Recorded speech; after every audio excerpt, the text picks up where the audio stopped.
Selamat malam para netizen dimanapun kita berada. Salam inspirasi bagi kita semua ya. Melihat dari realitas dan perkembangan hari ini cukup menarik begitu kan ya. Ini Jokowi disebut panggil Syahrul Limpo ya ke istana sore ini. Ada apa begitu kan ya? Kok bisa orang menjadi tersangka tiba-tiba ya masih dipanggil begitu kan ya? Apakah ini benar atau tidak begitu? Yang jelas begitu kan spekulasi yang muncul hari ini katanya begitu ya sudah menjadi tersangka begitu. Apakah ini benar atau tidak begitu? Atau hanya jangan-jangan ini menjadi politisasi begitu kan ya? Atau jangan-jangan apa yang sebenarnya terjadi ingin mengacaukan dan menurunkan elektabilitas Anies Baswedan begitu kan?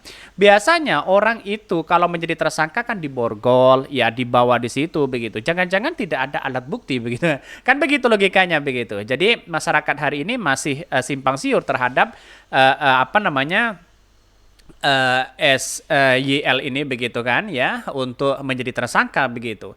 Dan bahkan saat digeledah katanya ada uang ya miliaran, terus kemudian ada senjata api dan sebagainya begitu kan. Kenapa hari ini kalau memang benar-benar ada korupsi ya segera tindak mereka begitu kan. Kalau memang tidak ada janganlah membuat politisasi, janganlah membuat kegaduhan begitu kan ya. Ya jangan-jangan ya ada muncul pengamat mengatakan bahwa wah ini jangan-jangan ada politisasi begitu. Ini Jokowi disebut panggil ya Syahrul Limpo ke istana sore ini. Ada apa begitu kan? Mungkin ditanya terkait dengan pemunduran dirinya begitu ya. Atau jangan-jangan ya tanya masalah kegiatan yang ada di luar negeri atau di Roma begitu kan.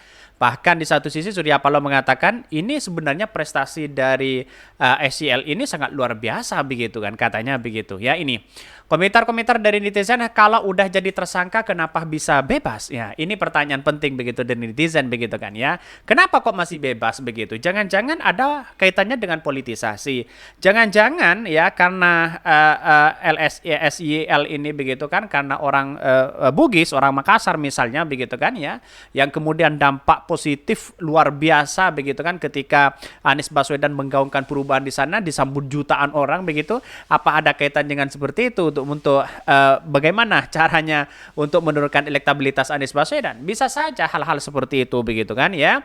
Karena pada hakikatnya kan masih simpang siur terkait dengan ini begitu. Apakah benar ya akan menjadi tersangka atau tidak begitu. Cepat ya mandi ya Pak, antar kena macet di jalan ya. Kenapa ya lo bawa-bawa ya ngobrol-ngobrol di gor bulu tangkis, kan anak emas ya, gue yang pusing sekarang katanya begitu ya. Andaikan Harun Masiku dipanggil Jokowi ke istana gimana? Genderang perang mulai bertubuh ya, masihkah Jokowi dan DPR RI terus ya berpangku tangan menanti datangnya hujan ya? Akankah cicak menelan buaya bulat-bulat tanpa perlawanan ya? Profesor Mahfud, apa arti yang disebutkan tersangkamu? KPK RI kembalikan saja 30 miliar ya dan mobil ya Audi-nya. Ini banyak sekali kritikan-kritikan dari mereka begitu kan, dari netizen begitu kan ya, yang sangat disayangkan sekali dari netizen begitu. Kalau sudah menjadi tersangka, digeledah di situ begitu kan, seharusnya kan diborgol begitu kan, ya dipanggil ke KPK mereka begitu. Tapi nyata-nyatanya begitu kan ya, tapi nyatanya bahwa ya dari KPK sendiri seolah-olah enggan hari ini begitu kan, seolah-olah tidak mau ya dan bahkan membantah bahwa KPK belum mentersangkakan si SYL ini begitu. Artinya apa? Artinya kenapa kok digeledah di situ? Kenapa ada penyitaan di situ? Kan begitu logikanya begitu ya. Yang sudah jelas-jelas ya kita lihat bahwa ya dengan adanya elektabilitas Anies Baswedan yang diusung oleh Nasdem begitu sangat luar biasa, itu menjadi potensi begitu kan ya. Pasti apa ada kaitan dengan politis? Apakah hukum dijadikan sebagai politis atau karena melihat dari Anies Baswedan begitu wahnya, atau jangan-jangan hanya bisa ingin menjadi gertakan bagi Partai Nasdem atau apa begitu kan. Ini masih banyak spekulasi begitu kan ya, tetapi dengan pemanggilan ini kan sudah jelas begitu kan ya. Mungkin di satu sisi ya Pak Jokowi masih membutuhkan si Syahrul ya Limpo ini begitu. Mari kita baca ini ya beritanya. Jokowi disebut panggil Syahrul Limpo ke istana sore ini. Ada apa ya ini? Sekjen Partai Nasdem Hermawi Taslim mengatakan kadernya yang juga mantan Menteri Pertanian Syahrul Yassin Limpo akan dipanggil Presiden Joko Widodo ke Istana Negara pada hari Sabtu. Bahkan sore ini dipanggil diundang ke Istana, katanya sekitar 17 sore ini, coba saja pantau, kata Hermawi.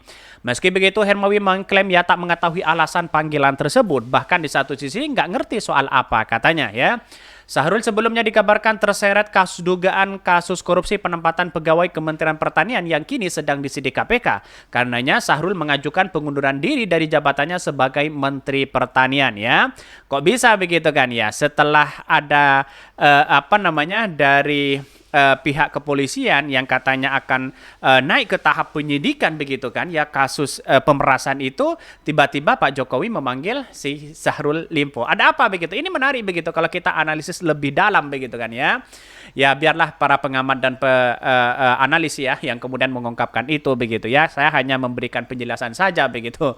Bahkan di satu sisi mengatakan begini nih.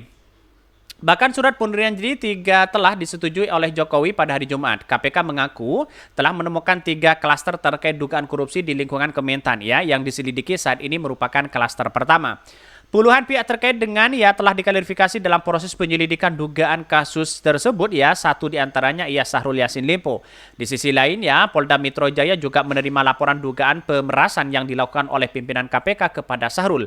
Politikus Nasdem itu juga sudah diperiksa sebagai saksi sebanyak 3 kali. Padahal ini sebagai saksi 3 kali begitu kan masih saja melarikan peran itu begitu. Ada apa begitu kan Sayang seribu sayang kalau semisal ada tindak pidana korupsi lalu kemudian orang-orang di luar sana dianggap masih muncul spekulasi sana sini begitu kan. Kenapa tidak ditangkap langsung begitu? Apakah kurang cukup bukti begitu kan?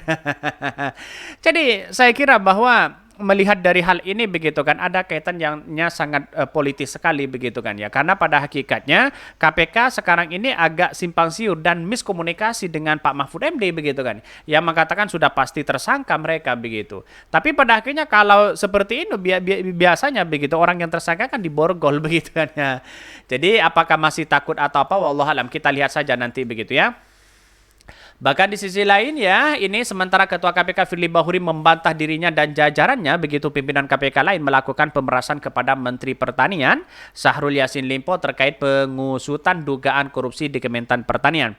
Kita memahami tentang informasi yang beredar apa yang jadi isu sekarang tentu harus kita pahami. Kita sampaikan bahwa hal tersebut tidaklah benar dan tidak pernah dilakukan oleh pimpinan KPK, kata Firly di gedung KPK begitu Sudah jelas mereka membantah terkait dengan adanya situasi bahwa ada sesuatu pemerasan di tubuh atau di pimpinan KPK begitu kan Bahwa hal-hal seperti ini banyak sih sebenarnya begitu, alibi-alibi luar biasa begitu kan Dan bahkan katanya sih di Kapolda begitu kan sudah naik ke tahap penyidikan terkait dengan kasus pemerasan ini. Benarkah seperti itu? Kita tunggu saja bagaimana nasib mereka begitu. Dan pada akhirnya kalau memang pertemuan dengan Pak Jokowi misalnya dengan Pak SIL ini ada apa? Kok bisa begitu orang menjadi tersangka masih dipanggil ke istana atau jangan-jangan mungkin Kapolda sudah menemukan titik temu terkait dengan pemerasan itu begitu. Bisa saja itu terjadi karena politik kita kan dinamis begitu kan. Permainan-permainan seperti itu begitu. Pada hakikatnya orang-orang di luar sana sudah mengerti, masyarakat Indonesia sudah paham begitu kan dalam pertemuan-pertemuan apa yang kemudian bertemu dengan Pak Jokowi begitu kan orang-orang di luar sana sudah paham begitu. Tapi ingat dalam proses hal ini begitu kan kalau memang tidak ada alat bukti begitu kan untuk mentersangkakan orang, janganlah berpolitis seperti itu begitu karena ini menjadi dampak terhadap elektabilitas Anies Baswedan. Mungkin itu yang kami sampaikan. Tonton terus channel Hodari Podcast Rakyat ini karena ada berita-berita menarik dan viral setiap harinya. Salam para netizen, salam inspirasi bagi kita semua. Jangan lupa di subscribe dari YouTube Hodari Podcast Rakyat ini.